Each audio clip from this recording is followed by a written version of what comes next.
Every year, about 500 to 600,000 people leave the United States on average at the time of this video. Among them, 100 to 200,000 are actual American citizens. And this leaves us to the question that should be on everyone's mind. Why the hell are Americans leaving the richest country on Earth? Well, in this video, you will learn the 5 most common reasons mentioned by those leaving the country, and you might be surprised to realize if many people think like you or not. So without further ado, let's get into it. Ranked at 5th position, we've got career transfers and education for about 8% of expats. A quite decent amount of Americans move abroad because their careers simply take them there. Think about multinational companies. If you work for a huge corporation like a tech company, consulting firm, finance group, or global manufacturer, there's a chance your employer might offer you an overseas transfer. Maybe it's London, maybe Singapore, maybe Amsterdam, Tokyo, or Dubai. For some people, it's a temporary assignment. But once they experience benefits of living abroad, such as maybe better public transit, different work culture, or simply a change of pace, some decide they don't want to move back. But that's on the employment side. If we turn into education, it's another dilemma. You see, higher education in America is incredibly expensive. I mean, dead-ass expensive. And for a lot of people, student debt is almost unavoidable. A 4-year degree at a private university in the US can easily cost anywhere from $40,000 to $80,000 per year, once tuition, housing, and fees are included. Even public universities can still leave students with massive debt by graduation. Now compare what I just said to some parts of Europe. In countries like Germany, public universities are often either free or extremely low cost, even for international students. Yep, you heard that right.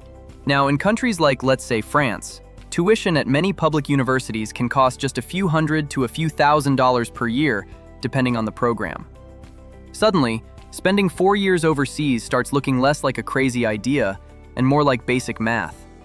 What I'm telling you is that it can be less expensive for an American to literally go to Germany, start university, pay rent, pay food, pay transport, and come back to the US later, than staying in America in your mom's basement and simply going to college because college costs in America are just through the roof.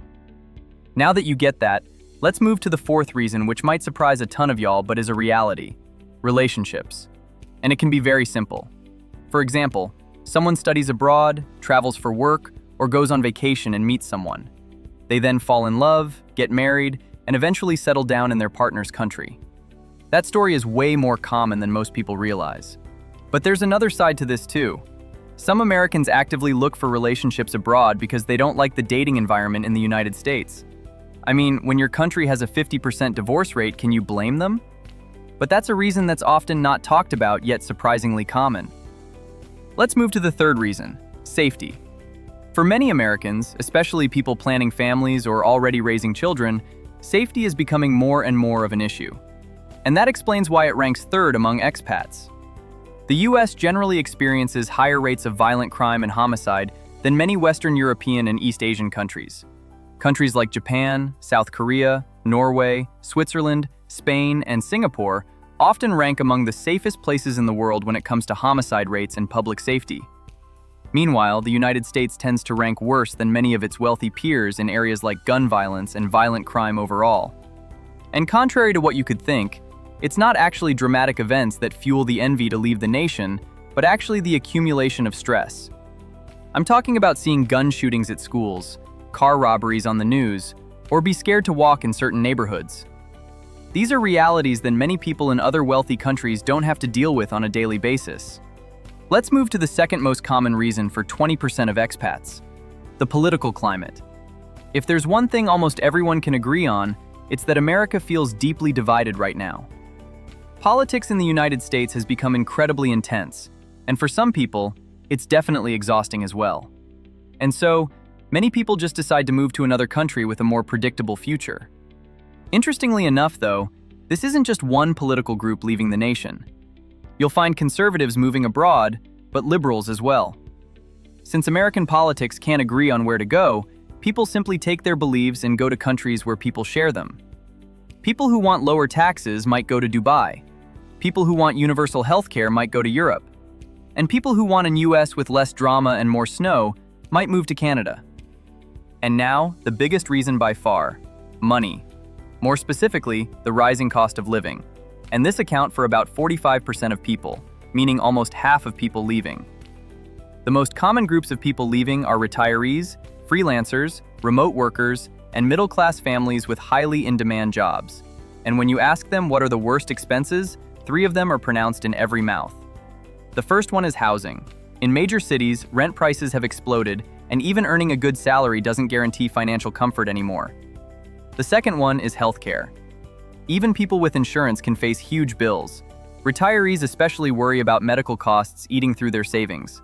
Meanwhile, many countries overseas offer significantly cheaper healthcare systems or universal healthcare access.